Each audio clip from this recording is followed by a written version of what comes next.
రాష్ట్రంలో జరుగుతున్న దాడులు అల్లర్లను అరికట్టాలని మంత్రి బొత్స సత్యనారాయణ రాజ్యసభ సభ్యులు మోపిదేవి వెంకటరమణలు రాష్ట్ర గవర్నర్ను కోరారు. పోలింగ్ తర్వాత తెలుగుదేశం పార్టీ దాడులకు పాల్పడుతున్నట్లు గవర్నర్ దృష్టికి తీసుకొచ్చారు. ఎన్నికల పరిశీలకులు దీపక్ మిశ్రా టీడీపీ ఫిర్యాదు చేస్తే అధికారులను మార్చుకుంటూ వెళ్లారని, ఇది ఏమాత్రం మంచిది కాదన్నారు. రాష్ట్రంలో రాజ్యాంగం అమలు కావడం లేదని దీపక్ మిశ్రాను తొలగించాలని డిమాండ్ చేశారు. రాష్ట్రంలో పోలింగ్ అనంతరం చెలరేగిన హింసపై వైసీపీ నేతల బృందం గవర్నర్కు ఫిర్యాదు చేశారు.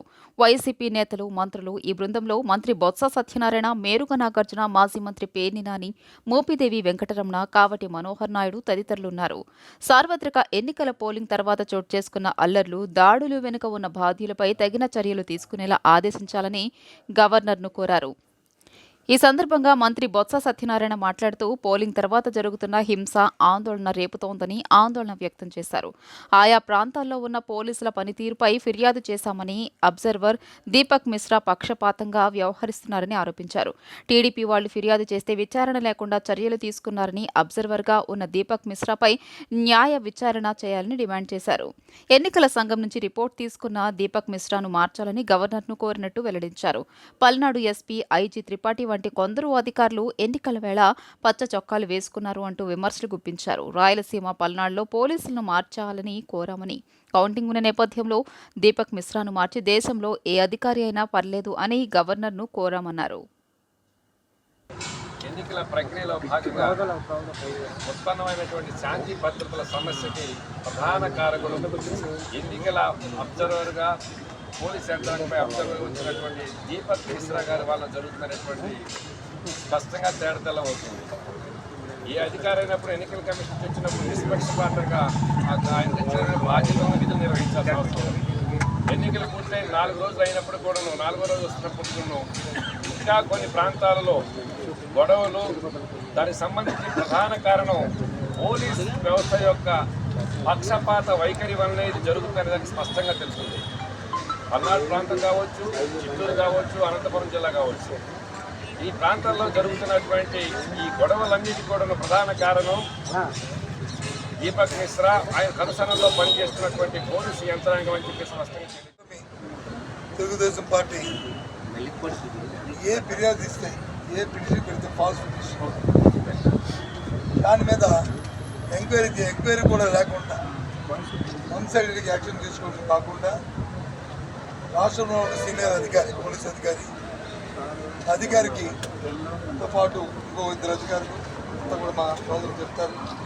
వారు చేస్తున్న అకృత్యాలని గవర్నర్ గారు దృష్టి తీసుకొచ్చాం.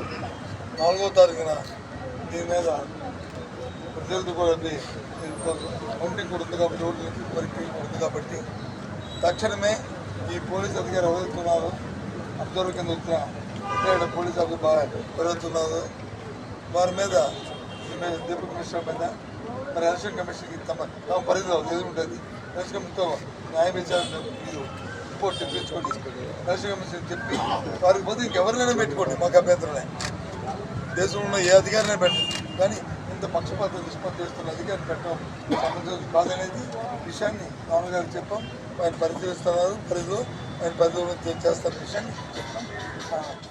కూడా రెచ్చగొట్టే ధోరణి ఉంటే కనుక ఈ పార్టీకి హింస మామూలుగా ఉండేది కాదు పరిస్థితులు. గవర్నర్ గారు, ఇది మా పార్టీ అధ్యక్షుడు దీన్ని ఎప్పటికప్పుడు దీన్ని రెచ్చగొట్టకుండా చల్లబరిచే కార్యక్రమం, అందరినీ కార్యకర్తల్ని మందలించే కార్యక్రమం మీరు సమన్వయం పాటించండి అని చెప్పి అందరినీ ఓర్చుకోమని చెప్తూ వస్తున్నాం. మరీ ప్రత్యేకించి చెప్పేది, ఈ దీపక్ మిశ్రా అనేటువంటి రిటైర్డ్ అధికారి, ఐపీఎస్ అధికారి ఎన్నికల పర్యవేక్షకుడిగా వచ్చాడో, అతను వచ్చిన దగ్గర నుంచి బెజవాడలో దిగాడు, కాలు పెట్టిన దగ్గర నుంచి తెలుగుదేశం పార్టీతో చట్టాపట్టాలేసి తిరిగేటువంటి రిటైర్డ్ ఐపీఎస్ అధికారులందరి దగ్గరికి, విష్ణువర్ధన్ అని చెప్పిన గుంటూరులో ఒక అధికారి ఉన్నాడు, అతని దగ్గరికి అర్ధరాత్రి పూట చీకట్లో ఎందుకు వెళ్ళాడు డిన్నర్కి, అతనితో తెల్లవారులు ఎందుకు కూర్చున్నాడు, ఏం పార్టీ చేస్తున్నారు, ఆ పార్టీలో ఏం మాట్లాడుకున్నారు, ఎక్కడి నుంచి ఆదేశాలు తీసుకున్నారు, ఇవన్నీ కూడా మాకు అనేక సందేహాలంటే ఎందుకు వెళ్ళావు, అక్కడ ఏం మాట్లాడుకున్నావు, అతను చంద్రబాబుతో బాగా తరచుగా కలుస్తుంటాడు కదా, ఆ అధికారి ఇంటికి ఎన్నికల అబ్జర్వర్గా వచ్చి ఆ విష్ణువర్ధన్ అధికారి ఇంటికి. గ్రామ వార్డు సచివాలయాలకు ఈ ఆఫీస్ను విస్తరించడం, ప్రస్తుతం వాడుకలో ఉన్న వెర్షన్ను అప్గ్రేడ్ చేసే పేరుతో వైకాపా ప్రభుత్వం పెద్ద ఎత్తున అక్రమాలకు పాల్పడుతుందని టీడీపీ అధినేత చంద్రబాబు ధ్వజమెత్తారు. ఇప్పటికే పలు కీలక రికార్డులు మాయమైనట్లు తెలిసిందన్నారు. కొద్ది రోజుల క్రితం నిబంధనలకు విరుద్ధంగా పలు దసరాలను సిఐడి కార్యాలయంలో కాల్చేసిన విషయాన్ని గుర్తు చేశారు. దీనిపై సీఈఓ ముఖేష్ కుమార్ మీనాకు ఫిర్యాదు చేసినా ఎలాంటి చర్యలు తీసుకోలేదని ఆరోపించారు. గ్రామ వార్డు సచివాలయాలకు ఈ ఆఫీసును విస్తరించడం, ప్రస్తుతం వాడుకలో ఉన్న వెర్షన్ను అప్గ్రేడ్ చేసే పేరుతో వైకాపా ప్రభుత్వం పెద్ద ఎత్తున అక్రమాలకు పాల్పడుతోందని తెదేపా అధినేత చంద్రబాబు ధ్వజమెత్తారు. కొద్ది రోజుల్లో కొత్త ప్రభుత్వం ఏర్పడనున్న తరుణంలో ఇప్పుడు ఇలాంటి చర్యలు అవసరమని తేల్చి చెప్పారు. వీటిపై చర్యలు తీసుకోవాలని, కొత్త ప్రభుత్వం ఏర్పడేదాకా అప్గ్రేడ్ ప్రక్రియను నిలిపివేయాలని కోరుతూ గవర్నర్ జస్టిస్ అబ్దుల్ నజీర్కు ఆయన లేఖ రాశారు. ఈ ప్రభుత్వం వచ్చినప్పటి నుంచి విడుదల చేసిన జీవోలతో పాటు దస్త్రాలు, నోట్ ఫైల్స్ను భౌతిక, డిజిటల్ రూపాల్లో భద్రపరిచేలా ప్రభుత్వ ప్రధాన కార్యదర్శి జవహర్ రెడ్డిని ఆదేశించాలని కోరారు. హెచ్ఏడి సెక్రటేరియట్లోని అన్ని విభాగాల కార్యాలయాల్లో సీసీ కెమెరాలు ఏర్పాటు చేసేలా చూడాలన్నారు. కేంద్ర ఎన్నికల సంఘం ఎదుట ఏపీసీఎస్ డీజీపీ హాజరై రాష్ట్రంలో చోటు చేసుకున్న హింసాత్మక ఘటనలపై ఈసీకి వివరణ ఇచ్చారు. వీరితో పాటు నిఘా విభాగాధిపతి కుమార్ విశ్వజిత్ సైతం ఉన్నారు. మాచర్ల, నర్సరావుపేట, చంద్రగిరి, తాడిపత్రిలో హింస చెలరేగడంపై ఈసీ తీవ్ర ఆగ్రహం వ్యక్తం చేసింది. ఎన్నికల సంఘం ముందు సీఎస్ జవహర్ రెడ్డి, డీజీపీ హరీష్ కుమార్ గుప్తా వ్యక్తిగతంగా హాజరయ్యారు. ఎన్నికలు, పోలింగ్ అనంతరం రాష్ట్రంలో జరిగిన హింసాత్మక ఘటనలపై ఈసీకి వివరణ ఇచ్చారు. వీరితో పాటు నిఘా విభాగాధిపతి కుమార విశ్వజిత్ సైతం ఉన్నారు. మాచర్ల, నర్సరావుపేట, చంద్రగిరి, తాడిపత్రిలో హింస చెలరేగడంపై ఎన్నికల కమిషన్ తీవ్ర ఆగ్రహం వ్యక్తం చేసింది. విచ్చలవిడిగా దాడులు, వాహనాలు తగలబెట్టడం లాంటి ఘటనలను ఎందుకు అదుపు చేయలేకపోయారని ఈసీ నిలదీసింది. పరిస్థితిని అదుపు చేయకుండా ఏం చేస్తున్నారని ప్రశ్నించింది. దీనికి బాధ్యులు ఎవరంటూ మండిపడింది. హింసాత్మక ఘటనలు జరిగాక ఏం చర్యలు తీసుకున్నారో తమ ముందు హాజరైన వివరణ ఇవ్వాలని ఆదేశించింది. ఈ మేరకు రాష్ట్రంలో జరిగిన పరిణామాలపై ఈసీకి వివరణ ఇచ్చారు. దాదాపు 20 నుంచి 25 నిమిషాల పాటు ఎన్నికల సంఘం అధికారులు వీరి నుంచి వివరణ తీసుకుని పంపించినట్లు తెలుస్తోంది. పల్నాడు, తాడిపత్రిలో దాడులు, చంద్రగిరిలో ఏకంగా టీడీపీ అభ్యర్థిపైన దాడి చేయడం, శ్రీకాకుళం నుంచి కర్నూలు వరకు వరుసగా జరిగిన ఘటనలపై ఈసీ ఆగ్రహం వ్యక్తం చేసినట్లు సమాచారం. ఎన్నికల్లో ఎలాంటి అవాంఛనీయ ఘటనలు తలెత్తకుండా జాగ్రత్తలు తీసుకోవాలని ముందుగానే ఆదేశించిన అధికారులు పూర్తిగా నిర్లక్ష్యంగా వ్యవహరించడంపై మండిపడినట్లు తెలుస్తోంది. ఏపీలో పోలింగ్ రోజు ఆ తర్వాత చెలరేగిన హింసపై కేంద్ర ఎన్నికల సంఘం తీవ్ర ఆగ్రహం వ్యక్తం చేసింది. సీఎస్ జవహర్ రెడ్డి డీజీపీతో భేటీ తర్వాత తీవ్ర అసహనం వ్యక్తం చేస్తూ కొందరు ఉన్నతాధికారులపై వేటు వేసింది. పల్నాడు జిల్లా కలెక్టర్, ఎస్పీతో పాటు అనంతపురం, తిరుపతి జిల్లాల ఎస్పీలపై సస్పెన్షన్ వేటు వేసింది. ఏపీలో పోలింగ్ రోజు ఆ తర్వాత చెలరేగిన హింసపై కేంద్ర ఎన్నికల సంఘం తీవ్ర ఆగ్రహం వ్యక్తం చేసింది. సీఎస్ జవహర్ రెడ్డి డీజీపీతో భేటీ అనంతరం రాష్ట్రంలో చోటు చేసుకున్న పరిణామాలపై తీవ్ర అసహనం వ్యక్తం చేసింది. హింసా ఘటనలకు బాధ్యులను చేస్తూ 3 జిల్లాలకు చెందిన కీలక ఉన్నతాధికారులపై కొరడా జుడిపించింది. పల్నాడు, అనంతపురం జిల్లాల ఎస్పీలపై సస్పెన్షన్ వేటు వేసిన ఈసీ ఇద్దరిని వెంటనే విధుల్లోంచి తప్పించి శాఖాపరమైన చర్యలు తీసుకోవాలని సీఎస్ డీజీపీలను ఆదేశించింది. అలాగే పల్నాడు జిల్లా కలెక్టర్, తిరుపతి ఎస్పీలను బదిలీ చేయడంతో పాటు శాఖాపరమైన చర్యలకు ఆదేశించింది. ఈ 3 జిల్లాల్లో మొత్తం 12 మంది సబార్డినేట్ పోలీస్ అధికారులపై సస్పెన్షన్ వేటు వేసిన ఈసీ వారిపై శాఖాపరమైన చర్యలకు ఆదేశించింది. పోలింగ్ జరిగిన మే 13న పల్నాడు, తిరుపతి, అనంతపురం జిల్లాల్లో ఎక్కువగా హింస చెలరేగిందని, దీన్ని నియంత్రించడంలో అధికారులు పూర్తిగా విఫలమయ్యారని ఈసీ తెలిపింది. జోగి రమేష్ను అభ్యర్థిగా ప్రకటించినప్పటి నుంచి అధికారాన్ని అడ్డం పెట్టుకుని అనేక అక్రమాలకు పాల్పడ్డారని మాజీ ఎమ్మెల్యే బోడే ప్రసాద్ విమర్శించారు. జోగి రమేష్ ఇబ్రహీంపట్నంలో నివాసం ఉండే అతని కుటుంబ సభ్యులకు పెనమలూరులో ఓటు హక్కు ఎలా వచ్చిందని ప్రశ్నించారు. రెవెన్యూ అధికారులతో పాటు ఉయ్యూరు సీఐ, కంకిపాడు, పెనమలూరు స్టేషన్లలో ఎస్ఐలను కూడా పెడన్ నుంచి ఇక్కడకు బదిలీ చేయించుకొని ఎన్నికల్లో అనేక అక్రమాలకు పాల్పడ్డారన్నారు. వైసీపీ నాయకులు ఎన్ని విధాలుగా మభ్యపెట్టాలని చూసినా టీడీపీ నాయకులు నిలబడ్డారని బోడే ప్రసాద్ అన్నారు. మాజీ ఎమ్మెల్యే బోడే ప్రసాద్ ఆటోనగర్లోని జిల్లా టీడీపీ కార్యాలయంలో విలేకరుల సమావేశం నిర్వహించారు. సమావేశంలో ఆయన మాట్లాడుతూ మైలవరం, పెడన, పటమట నుంచి రౌడీ షీటర్లను దింపి జోగి రమేష్ హడావిడి చేశారన్నారు. రౌడీ షీటర్లు పోలింగ్ కేంద్రాల వద్ద ప్రజలను భయభ్రాంతులకు గురి చేశారని తెలియజేశారు. పెనమలూరు స్టేషన్లో సీఐ, సిబ్బంది అందరూ విధి నిర్వహణలో విఫలమయ్యారని చెప్పారు. పోరంకి టీడీపీకి కంచుకోట అని పోరంకిలో కావాలని గంటపాటు పోలింగ్ నిలిపివేసి ప్రజలను భయాందోళనకు గురి చేశారన్నారు. 200 మీటర్ల దూరంలో ఉండాల్సిన వ్యక్తులను పోలింగ్ కేంద్రం గేట్ ముందు నిలబడ్డారని దీన్ని పోలీసుల దృష్టికి తీసుకెళ్లినా పట్టించుకోలేదని చెప్పారు. తన మీద 3 కేసులు పెట్టిన పోలీసులు జోగి రమేష్ నేరుగా అల్లర్లకు పాల్పడితే అతనిపై ఒక్క కేసు కూడా నమోదు చేయలేదన్నారు. జోగి రమేష్ వలస పక్షి అని, ఎన్నికల ఫలితాల తర్వాత అడ్రస్ ఉండదని వ్యాఖ్యానించారు. జోగి రమేష్ ని చూసుకుని టీడీపీ కార్యకర్తలపై దాడులకు పాల్పడిన వ్యక్తులకు వడ్డీతో సహా చెల్లిస్తామన్నారు. టీడీపీ కూటమి 100% అధికారం చేపడుతుంది అని బోడే ప్రసాద్ తెలియజేశారు. దాదాపు డిసెంబర్ జనవరి నుంచి వెనమలూరు నియోజకవర్గంలో అధికార దుర్వినియోగం చేశాడు.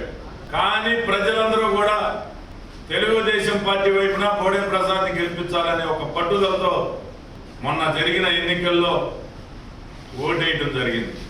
ఓడిపోతున్నాను అని చెప్పి తెలిసి మైలవరం నుంచి కానీ, పెడల్ నుంచి కానీ, పట్టమం నుంచి కానీ రౌడీ షీటర్లను అంటబెట్టుకొని, అతని అనుచరులను అంటబెట్టుకొని మొన్న కానూరులో కానీ, పెనమలూరులో కానీ దౌర్జన్యాలకి దిగడం జరిగింది. కానూరులో ఒక నాయకుడు కులం పేరు పెట్టి కమ్మ కార్పొరేషన్ చైర్మన్ అంట.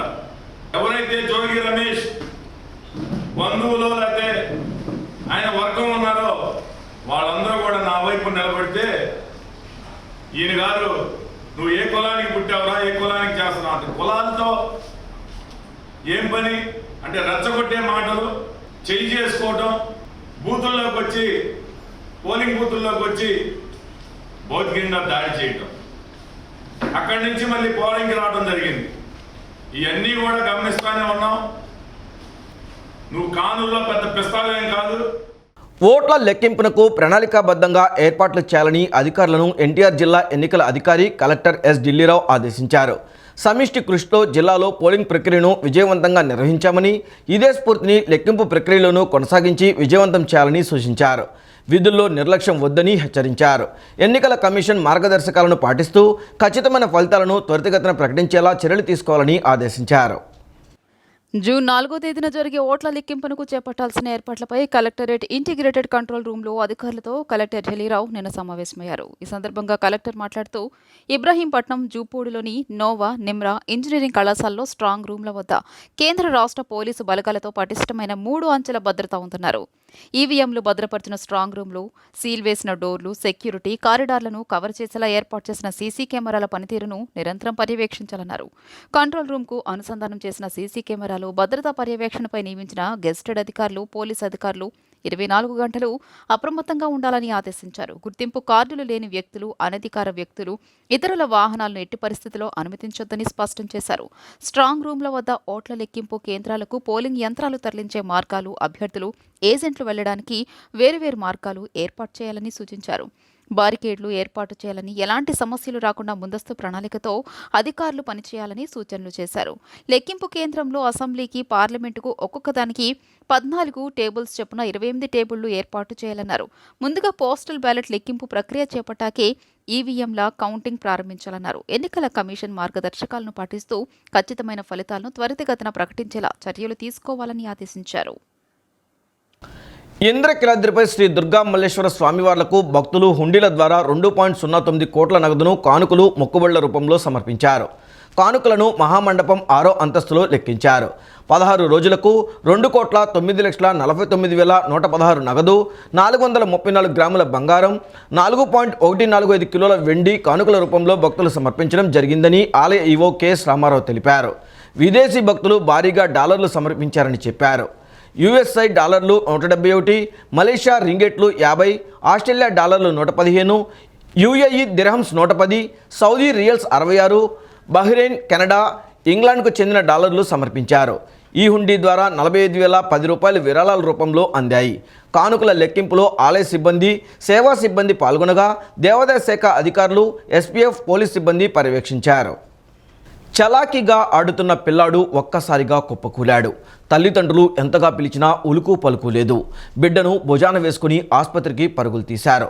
అదే సమయంలో అటుగా వెళ్తున్న ఓ వైద్యురాలు ఆ తల్లిదండ్రుల ఆవేదనను తెలుసుకుని చిన్నారికి ఊపిరి పోసేందుకు ప్రయత్నించారు. రోడ్డు మీదే చిన్నారికి సిపిఆర్ అందించారు.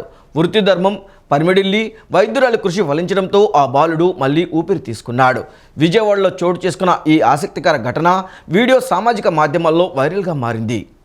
విజయవాడ అయ్యప్పనగర్కు చెందిన 6 ఏళ్ల బాలుడు సాయి ఈ నెల 5వ తేదీ సాయంత్రం ప్రమాదవశాత్తు విద్యుద్ఘాతానికి గురయ్యాడు. అపస్మారక స్థితిలోకి వెళ్లిపోవడంతో తల్లిదండ్రులు ఏడుస్తూ పిల్లాడిని భుజంపై పెట్టుకుని ఆసుపత్రికి వెళ్లేందుకు పరుగులు పెడుతున్నారు. అదే సమయంలో మెడిసి ఆసుపత్రిలో ప్రసూతి వైద్య నిపుణురాలైన నన్నపనేని రవళి అటుగా వస్తూ వారిని చూశారు. ఏమైందని ఆమె అడగడంతో తల్లిదండ్రులు విషయం చెప్పారు. వైద్యురాలు బాలుడిని పరీక్షించి అక్కడే రోడ్డుపైనే పడుకోబెట్టమని చెప్పారు. అనంతరం కార్డియో పల్మనరీ రిసిసిటేషన్ చేయడం ఆరంభించారు. ఒకవైపు డాక్టర్ రవళి బాలుడి ఛాతీపై చేతితో ఒత్తుతూ అక్కడున్న మరో వ్యక్తిని నోటితో గాలూదమని సూచించారు. ఇలా 7 నిమిషాలకు పైగా చేశాక బాలుడిలో కదలిక వచ్చింది. వెంటనే బాలుడిని దగ్గరలో ఉన్న ఓ ప్రైవేట్ ఆసుపత్రికి ద్విచక్ర వాహనంపై తీసుకెళ్లారు. ఆసుపత్రికి వెళ్లే మార్గంలోనూ బాలుడికి శ్వాస సరిగ్గా అందేలా తలను కొద్దిగా కిందకి ఉంచి పడుకోబెట్టి తీసుకెళ్లమని సూచించారు. ఆసుపత్రికి వెళ్లిన తర్వాత చికిత్స ఆరంభించగా పూర్తిగా కోలుకున్నాడు. 24 గంటలు అబ్జర్వేషన్లో ఉంచి తలకు సిటీ స్కాన్ చేస్తే ఎలాంటి సమస్య లేదని గుర్తించి డిశ్చార్జ్ చేసి ఇంటికి పంపించేశారు. ప్రస్తుతం బాలుడు పూర్తి ఆరోగ్యంగా ఉన్నాడు. డాక్టర్ రవళి రోడ్డుపైన బాలుడిని పడుకోబెట్టి సిపిఆర్ చేసే సమయంలో తీసిన వీడియో ప్రస్తుతం సామాజిక మాధ్యమాల్లో వైరల్గా మారింది. భారత వాతావరణ శాఖ అన్నదాతలకు చల్లని కబురు అందించింది. ఈ ఏడాది నైరుతి రుతుపవనాలు మే 31న కేరళ తీరాన్ని తాకుతాయని ప్రకటించింది. సాధారణంగా నైరుతి రుతుపవనాలు జూన్ 1న కేరళకు వస్తాయి. అయితే ఈ ఏడాది ఒక్కరోజు ముందుగా రానున్నాయని ఐఎండీ డైరెక్టర్ జనరల్ మృత్యుంజయ్ తెలిపారు. గత నెలలో ఇచ్చిన నివేదిక ప్రకారం నైరుతి సీజన్లో సాధారణానికి మించి వర్షాలు కురుస్తాయని పేర్కొన్నారు. రాష్ట్రంలో గత వారం రోజులుగా కురుస్తున్న వర్షాలకు రైతులు ఆనందం వ్యక్తం చేస్తున్నారు. ఏడాది నైరుతి రుతుపవనాల సీజన్లో దేశంలో సాధారణానికి మించి వర్షాలు కురుస్తాయని కేంద్రం ప్రకటించింది.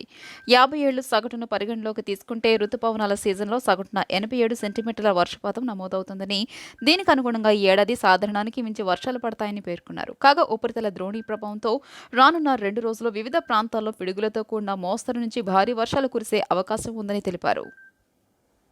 ఈ సంవత్సరం ముందస్తుగా వానలు పడతాం కొద్దిగా అదృష్టమే.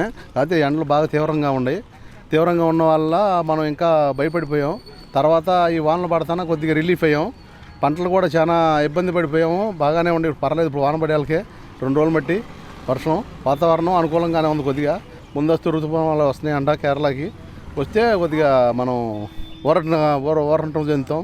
అంతా ఓకే. వరిధాన్యాలు కానీ నార్మల్ కానీ పోసుకోవడానికి కూడా అంత సమాయత్తం చేసుకొని రైతాంగం కూడా కాస్త ముందుకెళ్ళడానికి ఈ వానలు దోహదపడతాయని కూడా నేను భావించుకుంటూ ఇలాంటి వానలు కాస్త ఈ సంవత్సరం 1వ తారీఖు లోపే ఋతుపవనాలు కూడా వస్తాయి అంటున్నారు మన కేరళకి. అది కానీ ఆ ఋతుపవనాలు కూడా వస్తే ఈ సంవత్సరం అసలు అందుట్టు ఈ రిజర్వాయర్లు కూడా చాలా లోటుగా ఉన్నాయి, తక్కువగా ఉన్నాయి నీళ్లు. ఆ నీళ్లు తక్కువ ఉన్నప్పుడు కూడా ముందుగా వచ్చి ఆ రిజర్వాయర్లన్నీ నిండితే వ్యవసాయం సస్యశ్యామలంగా ఉంటుంది. అయితే వ్యవసాయం గురించి కూడా ఇంత ఎక్కువగా ఎందుకు మాట్లాడతామంటే మనది వ్యవసాయక దేశమే. మన పంటలన్నీ పండితేనే మనం అందరూ కూడా జీవనోపాధి సాగడానికి కానీ ఇంకా ఏ రకమైన కానీ వ్యవసాయం సాగితేనే మనది పెట్రోల్ దేశం కాదు, లేదంటే ఆ బంగారు ఖరీదైన దేశం కాదు. పంటలు శ్రమ ఇవన్నీ కూడా. ఈ వార్తలు ఇంతటితో సమాప్తం. నమస్కారం.